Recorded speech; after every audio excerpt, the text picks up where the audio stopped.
한국 따위는 진짜 아무것도 아니죠.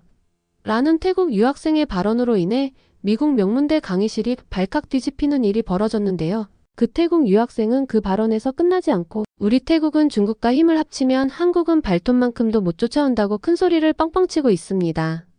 하지만 그 말을 들은 한국 학생의 발언으로 또다시 강의실이 뒤집어지게 되는데요. 과연 한국 학생은 뭐라고 이야기했을지 지금 바로 들어보시죠. 구독과 좋아요, 알림 설정 부탁드립니다. 안녕하세요. 제 이름은 마리 디부아예요. 소르본 대학에서 국제관계학 박사학위를 받고 현재는 미국 동부의 명문대에서 교환교수로 일하고 있죠. 45살이란 나이가 무색하게 아직도 새로운 도전을 즐기는 편이에요. 프랑스에서는 20년 동안 외교관으로 일하면서 세계 곳곳을 다녔는데 이번에는 특별히 1년 동안 미국에서 강의를 해보고 싶어서 이곳에 오게 됐어요. 저는 매주 화요일과 목요일에 세계적 이슈와 외교 강의를 하고 있는데요. 이번 학기제 수업을 듣는 학생들의 면면이 정말 다양해요. 특히 아시아 학생들이 많은데 그 중에서도 한국 학생들과 태국 학생들이 눈에 띄게 많은 편이죠. 처음에는 그저 다양한 국적의 학생들이 모여 있다는 점이 흥미로웠을 뿐이었어요. 그런데 첫 수업부터 예상치 못한 일이 벌어졌어요. 수업 시작 전 태국 학생 탄이가 갑자기 큰 소리로 우리 태국과 중국이 합치면 한국 따위는 아무것도 아니에요. 라고 말하는 거예요. 순간 강의실이 얼어붙었죠. 저는 G7 회원국이 된 한국의 위상을 잘 알고 있었기에 이런 발언이 나올 거라고는 상상도 못했어요. 더 놀라웠던 건 한국 학생 지우의 반응이었어요. 그는 차분하게 자리에서 일어나더니 타닛이 세계 10위권 경제대국을 따위라고 표현하시나요?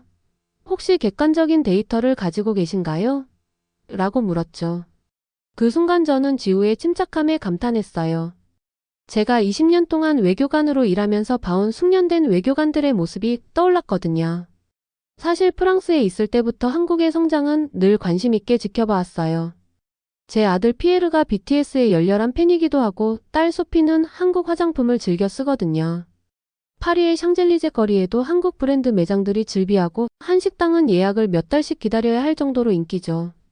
그래서 타니의 발언이 더욱 의아하게 느껴졌어요. 수업이 시작되고 저는 첫 주제로 세계 경제 질서의 변화를 꺼냈어요. 학생들에게 각국의 GDP, 수출입 현황, 기술 혁신 지수 등의 데이터를 보여주면서 의견을 물었죠. 한국 학생들은 차분하게 삼성, 현대, LG 같은 글로벌 기업들의 성과를 예로 들며 발언했어요. 반면 태국 학생들은 계속해서 우리는 중국과 협력하고 있다는 말만 반복하더군요. 특히 인상적이었던 건 지우가 발표한 한국의 반도체 산업 현황이었어요. 전 세계 메모리 반도체 시장의 60% 이상을 한국이 점유하고 있다는 사실, 그리고 시스템 반도체 분야에서도 빠르게 성장하고 있다는 설명을 들으며 저도 새롭게 알게 된 것들이 많았죠. 그런데 타니는 이런 객관적인 데이터 앞에서도 계속 감정적으로 반응했어요. 그래서 뭐 어쩌라는 거냐는 식의 태도로 다른 학생들의 발표를 무시하고 자신의 의견만을 고집하더군요. 심지어 태국은 관광대국이니까 한국 같은 나라는 필요 없다는 식의 발언까지 했어요. 저는 그 순간 타니에게 관광산업이 중요한 건 맞지만 4차 산업혁명 시대의 산업 다각화는 더욱 중요하지 않을까요? 라고 물었어요. 그러자 교실 안에 다른 학생들도 고개를 끄덕이더군요. 프랑스도 관광대국이지만 항공우주산업이나 IT 산업 육성에도 힘을 쏟고 있다는 걸 예로 들었죠. 수업이 끝나갈 무렵 저는 학생들에게 다음 시간까지 각국의 미래 성장 동력에 대해 조사해오라고 했어요. 한국 학생들은 즉시 노트북을 켜고 자료를 찾기 시작했는데 태국 학생들은 여전히 불만스러운 표정을 짓고 있더군요.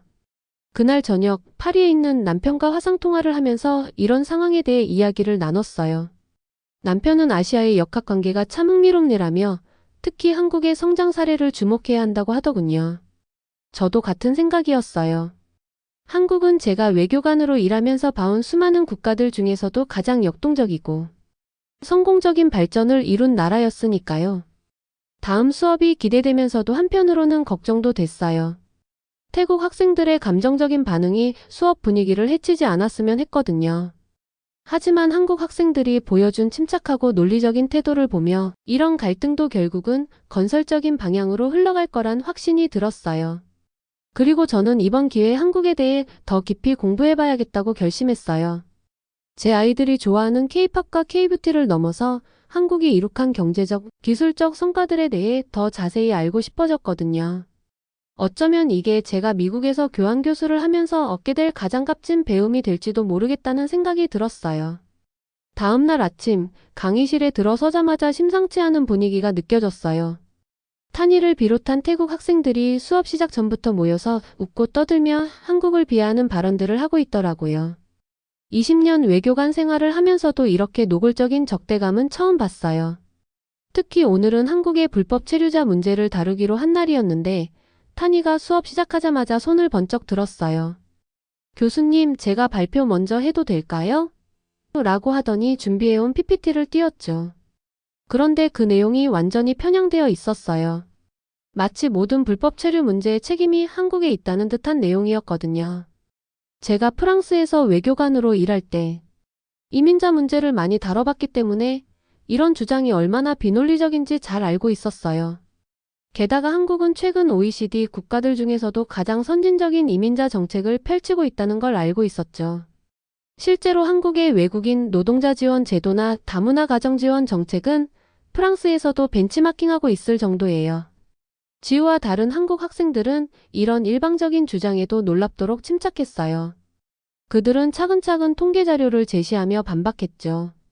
2023년 기준으로 한국의 이주노동자 권리보호 지수가 아시아에서 1위라는 점, 불법 체류자 문제는 한국만의 문제가 아니라 전 세계적인 문제라는 점, 그리고 한국 정부가 매년 수천억 원의 예산을 들여 외국인 노동자들의 의료, 교육, 법률 지원을 하고 있다는 점 등을 명확한 데이터와 함께 설명했어요. 그런데 태국 학생들의 반응이 정말 충격적이었어요. 프란이라는 학생이 갑자기 일어나서 그런 통계는 조작된 거다. 라고 소리를 지르더니 다른 태국 학생들도 동조하기 시작했어요. 심지어 우리는 한국 취업을 원하지도 않는다. 태국이 더 살기 좋다는 등의 감정적인 발언들을 쏟아냈죠. 그때 문득 제 딸 소피가 파리에서 했던 말이 떠올랐어요. 얼마 전 소피는 학교에서 세계의 의료 시스템 발표를 준비하면서 한국의 의료기술에 완전히 매료되었거든요. 엄마, 한국은 로봇 수술 분야에서 세계 최고래요. 심지어 미국 의사들도 한국에 와서 배운대요. 라고 신나서 말하던 모습이 생각났죠. 태국 학생들의 주장이 얼마나 현실과 동떨어져 있는지 다시 한번 실감했어요. 수업이 점점 과열되어 가는 와중에도 지우는 놀라운 침착함을 보여줬어요. 우리가 감정적으로 대응하면 그들의 수준으로 내려가는 거예요 라고 다른 한국 학생들을 진정시키더라고요. 그러면서 차분히 OECD 이민정책 평가보고서를 화면에 띄워 설명을 이어갔어요. 한국이 얼마나 체계적이고 인도적인 방식으로 외국인 정책을 운영하고 있는지, 그리고 이것이 국제사회에서 어떻게 평가받고 있는지를 명확하게 보여줬죠. 수업이 끝난 후 교수 휴게실에서 동료들과 이야기를 나누게 됐어요. 하버드에서 온 존슨 교수가 재미있는 말을 하더라고요. 말이 당신도 알겠지만 한국은 이제 더 이상 개발도상국이 아니에요. G7 회원국이자 세계 10위권의 경제 대국이죠. 그들의 성공을 시기하는 시선들이 있는 건 당연해요. 프린스턴의 앤더슨 교수도 거들었죠. 맞아요. 특히 한국의 문화적 영향력은 대단해요. 제 딸은 K-팝 덕분에 한국어를 독학으로 공부하고 있다니까요. 그날 저녁 파리의 가족들과 화상통화를 하는데 우리 아들 피에르가 흥미로운 소식을 전해줬어요. 엄마, 우리 학교에서 제2외국어로 한국어를 신청한 학생이 너무 많아서 추첨을 한대요. 작년에는 20명 정원에 200명이 넘게 신청했다고 해요. 남편은 역시 세상이 많이 변했네. 우리 때는 상상도 못할 일이었는데. 라며 감탄하더라고요. 이런 이야기를 듣다 보니 오늘 수업에서 있었던 태국 학생들의 감정적인 반응이 이해되기 시작했어요. 어쩌면 그들의 공격적인 태도는 급변하는 국제 질서 속에서 느끼는 불안감의 표현일지도 모르겠다는 생각이 들었죠. 하지만 그렇다고 해서 그들의 행동이 정당화될 수는 없겠죠. 다음 수업을 준비하면서 저는 한국의 성공 사례들을 더 자세히 조사해 보기로 했어요. 특히 한국이 어떻게 이렇게 짧은 시간 안에 선진국 반열에 올라설 수 있었는지, 그 과정에서 어떤 정책들이 성공의 발판이 되었는지 깊이 연구해 보고 싶어졌거든요. 이런 연구가 제 수업을 더욱 풍성하게 만들어줄 거라 믿었어요. 그리고 무엇보다 오늘 지우와 한국 학생들이 보여준 침착하고 논리적인 태도는 제게 큰 감동을 주었어요. 저도 외교관 시절에는 감정적인 상황에서 이성적으로 대응하는 것이 얼마나 어려운지 잘 알거든요. 하지만 그들은 마치 숙련된 외교관처럼 상황을 잘 다루어냈죠. 이런 학생들과 함께하는 수업이 앞으로 더욱 기대되기 시작했어요. 하지만 제 기대와 달리 다음날 수업은 더욱 격렬한 논쟁으로 이어졌어요. 이번에는 군사력과 국제관계에 대한 주제였거든요. 탄이가 수업 시작부터 도발적인 발언을 던졌죠. 한국은 결국 미국의 보호 없이는 아무것도 할 수 없는 나라예요. 우리 태국은 이제 중국과 강력한 동맹을 맺고 있어요. 중국과 태국이 힘을 합치면 한국 같은 나라는 상대도 안 되죠. 순간 교실이 얼어붙었어요. 저는 프랑스 외교관 시절 나토 회의에 참석했던 경험이 있어서 이런 발언이 얼마나 위험한 것인지 잘 알고 있었죠.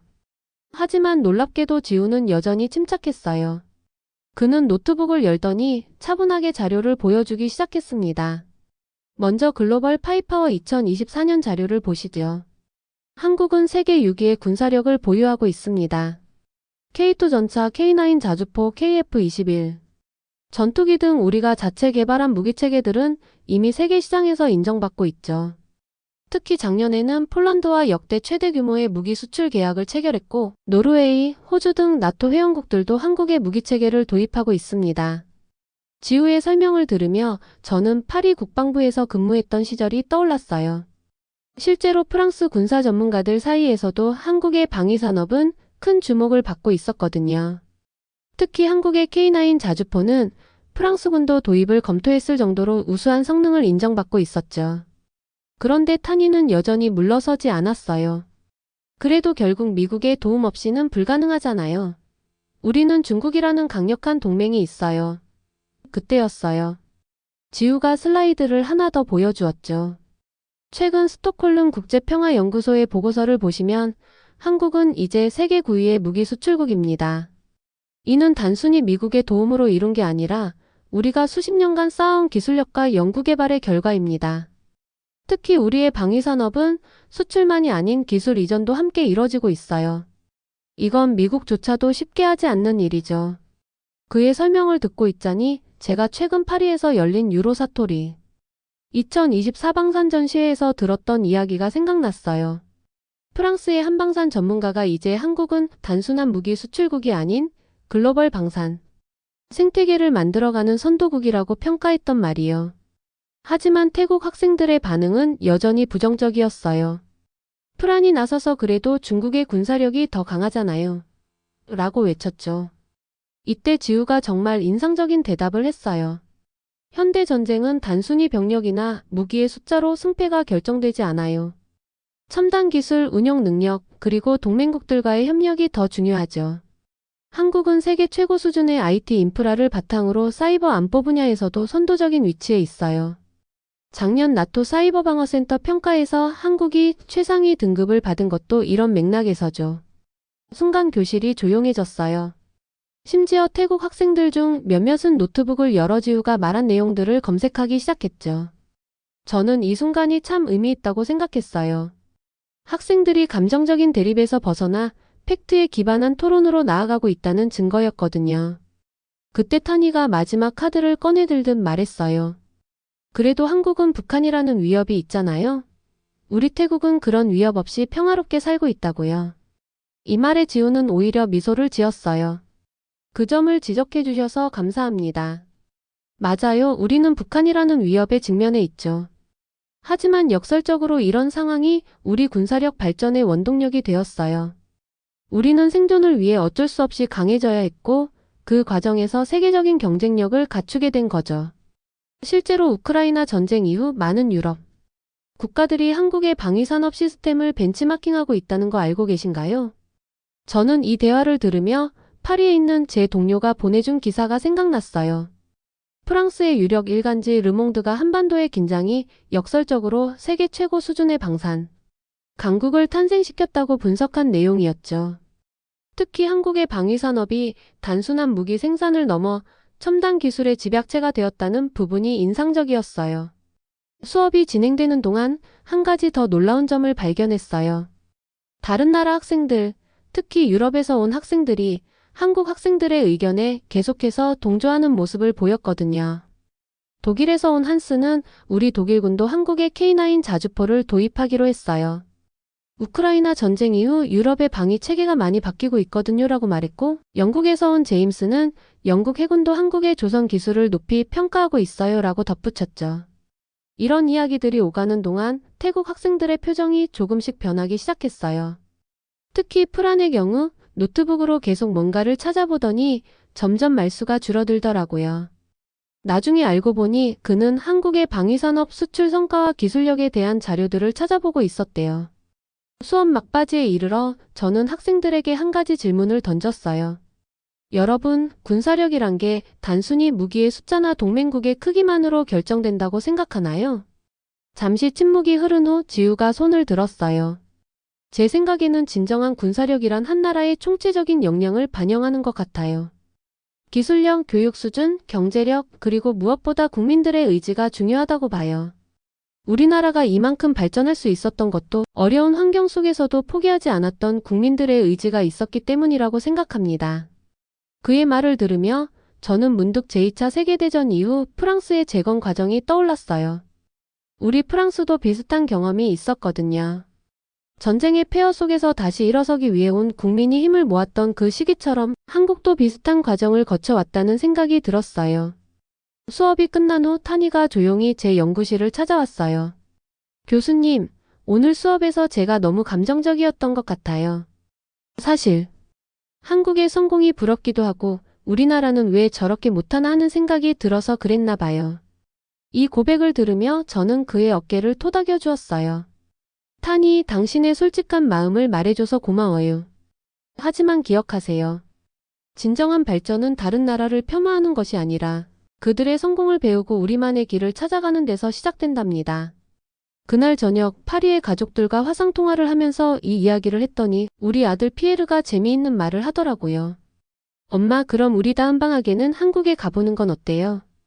저도 한국의 군사박물관이나 방산업체들을 한번 보고 싶어요. 남편도 좋은 생각이네. 나도 한국의 방위산업 발전 과정이 궁금했거든. 특히 민간 기술을 군사 분야에 적용하는 방식이 인상적이라고 들었어. 라며 동의했어요. 이렇게 우리 가족의 다음 여행지가 결정되는 순간 저는 오늘 수업에서 있었던 모든 논쟁이 새로운 이해와 배움으로 이어졌다는 걸 깨달았어요. 다음 날은 전체 수업의 중요한 전환점이 될 것 같은 예감이 들었어요. 아침부터 분주하게 수업 자료를 준비하는데 동료인 앤더슨 교수가 제 연구실에 들렀더라고요. 마리 타니가 자기 SNS에 한국을 비하하는 글을 올렸다가 엄청난 반박 댓글이 달렸다던데 들었어? 제가 수업을 준비하는 동안에도 태국 학생들과 한국 학생들 사이에 온라인 설전이 벌어지고 있었다는 걸 그제야 알게 됐어요. 특히 타니가 한국의 문화적 영향력을 폄하하는 글을 올렸다가 전 세계 네티즌들의 반박에 부딪혔다고 하더라고요. 앤더슨 교수는 흥미로운 건 반박 댓글의 80%가 태국을 제외한 다른 나라 사람들이었대요. 특히 유럽과 북미 사람들이 한국 문화의 영향력을 적극적으로 옹호했다고 하더군요. 라고 말했어요. 수업이 시작되고 저는 새로운 주제를 던졌어요. 오늘은 문화적 영향력과 경제적 성장의 상관관계에 대해 이야기해 보겠습니다. 특히 소프트 파워가 어떻게 한국과의 경쟁력이 되는지 살펴볼 거예요. 그런데 이게 웬일인가요? 평소 공격적이던 타니가 고개를 푹 숙이고 있었어요. 대신 프란이 조심스럽게 손을 들었죠. 교수님, 사실 어제 저희가 큰 실수를 했어요. SNS에서 한국을 비하하는 글을 올렸다가 전 세계 사람들에게 엄청난 반박을 받았거든요.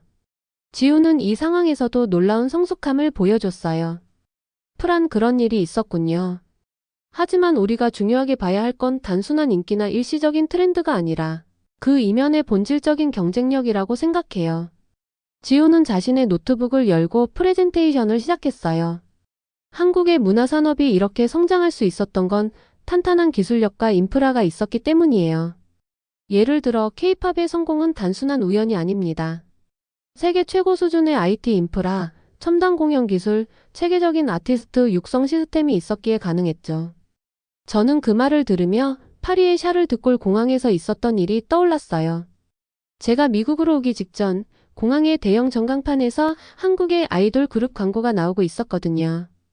심지어 면세점은 한국 화장품으로 가득했고 젊은이들은 한국 연예인들의 포스터 앞에서 사진을 찍고 있었죠. 지우의 설명은 계속 이어졌어요. 더 놀라운 건 문화산업의 경제적 파급력입니다. 방탄소년단의 경우 2023년 한 해 동안 한국 GDP에 미친 영향이 약 5조 원에 달한다는 연구 결과가 있어요. 이건 중소기업 수백 개의 매출을 합친 것보다 큰 수치죠. 이때 독일에서 온 한스가 흥미로운 이야기를 덧붙였어요. 맞아요. 제 동생은 뮌헨에서 K뷰티샵을 운영하고 있는데 매출의 80%가 독일 현지인이래요. 심지어 독일 화장품 회사들이 한국의 기술력을 배우려고 한다고 하더라고요. 그러자 프란이 조심스럽게 의견을 내놓았어요. 사실 방콕에도 한국의 영향력이 크게 미치고 있어요. 제 여동생은 한국어를 배우고 있고 부모님은 한국 드라마의 열성 팬이세요. 어제 SNS 사건을 겪으면서 많이 생각해보게 됐어요. 타니도 마침내 입을 열었어요. 저도 고백할 게 있어요. 사실 제 책상 서랍에 한국 아이돌 포스터가 있어요. 그동안 제가 너무 이중적이었던 것 같아요. 한국 문화를 즐기면서도 한편으로는 그 영향력을 시기하고 부정하려 했거든요. 이 고백을 들은 지우의 반응이 정말 인상적이었어요. 타니, 프란, 여러분의 솔직한 이야기를 들려줘서 고마워요. 사실 한국도 과거에는 일본 문화의 영향을 많이 받았어요. 하지만 우리는 그것을 부정하는 대신 배우고 발전시켜 우리만의 것을 만들어냈죠. 문화적 영향력이란 게 꼭 제로섬 게임은 아니라고 생각해요. 저는 이 대화를 들으며 깊은 감동을 받았어요. 특히 지우의 마지막 말에서 진정한 성숙함이 느껴졌죠. 그래서 저는 수업의 방향을 살짝 바꿔보기로 했어요. 여러분, 이제 우리가 진정으로 논의해야 할 건 어떻게 하면 서로의 문화를 존중하면서 함께 발전할 수 있을까 하는 점이에요. 한국의 성공 사례는 분명 배울 점이 많지만 그렇다고 다른 나라의 문화적 가치가 덜 중요하단 뜻은 아니니까요. 수업이 끝난 후 태국 학생들과 한국 학생들이 함께 커피를 마시러 가는 모습을 보며 제 마음도 따뜻해졌어요. 특히 타니가 지우에게 다음 주에 있을 태국 문화축제에 같이 가지 않을래? 라고 묻는 걸 들었을 때는 이것이야말로 진정한 문화적 교류의 시작이구나 하는 생각이 들었죠. 그날 저녁 파리의 가족들과 화상통화를 하면서 이 이야기를 전했더니 우리 딸 소피가 재미있는 제안을 했어요. 엄마, 우리도 다음에 한국과 태국을 모두 방문하는 건 어때요? 두 나라의 문화를 모두 경험해보고 싶어요.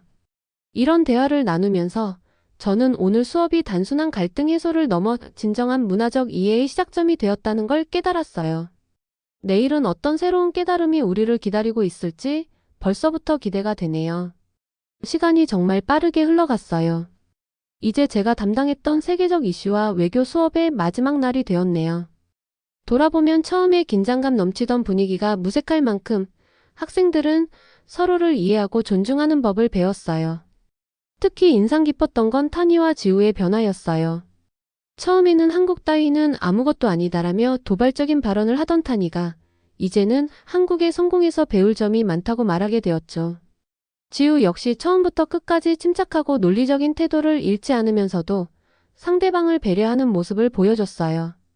마지막 수업에서 저는 학생들에게 물었어요. 이번 학기를 통해 가장 크게 깨달은 점이 무엇인가요? 학생들의 대답이 정말 인상적이었죠. 타니가 먼저 손을 들었어요. 저는 진정한 국가의 경쟁력이 무엇인지 배웠어요. 단순히 큰 나라와의 동맹이나 감정적인 대응으로는 진정한 발전을 이룰 수 없다는 걸 깨달았죠. 한국이 보여준 것처럼 체계적인 노력과 전략적인 접근이 필요하다는 걸 이해하게 됐어요. 지우의 대답도 깊이가 있었어요. 저는 경쟁이 꼭 제로섬 게임일 필요는 없다는 걸 다시 한번 확인했어요. 서로 배우고 발전하면서 함께 성장할 수 있다는 거죠. 한국과 태국이 서로의 장점을 인정하고 협력한다면 아시아의 발전에 더 큰 기여를 할 수 있을 거예요. 프란도 달라진 모습을 보여줬어요. 처음에는 한국의 성공이 부럽고 식이 났어요. 하지만 이제는 그들의 성공 과정에서 배울 점을 찾으려고 해요. 특히 위기를 기회로 바꾸는 한국의 능력이 인상적이었어요. 저는 이런 학생들의 변화를 지켜보며 교육자로서 큰 보람을 느꼈어요. 단순한 지식 전달을 넘어 서로를 이해하고 존중하는 법을 배우는 과정을 함께 할 수 있었으니까요. 이제 저는 다시 파리로 돌아가 새로운 강의를 준비해야 해요. 하지만 이번 경험은 제 인생에서 잊지 못할 소중한 기억으로 남을 것 같아요. 한국과 태국 학생들 사이의 갈등이 오히려 더 깊은 이해와 존중으로 발전하는 과정을 지켜본 것은 외교관 출신인 제게도 큰 배움이었으니까요. 앞으로도 세계 곳곳에서 이런 갈등과 화해의 과정이 계속될 테지만 저는 이제 희망적인 시선으로 바라볼 수 있을 것 같아요. 결국 중요한 건 서로를 이해하려는 의지와 노력이니까요. 그리고 그 과정에서 한국이 보여준 성숙한 태도는 앞으로 제가 만날 다른 학생들에게도 좋은 본보기가 될 거예요. 지금까지의 사연 어떻게 들으셨나요? 다음에 더 재밌는 사연으로 돌아올게요. 감사합니다.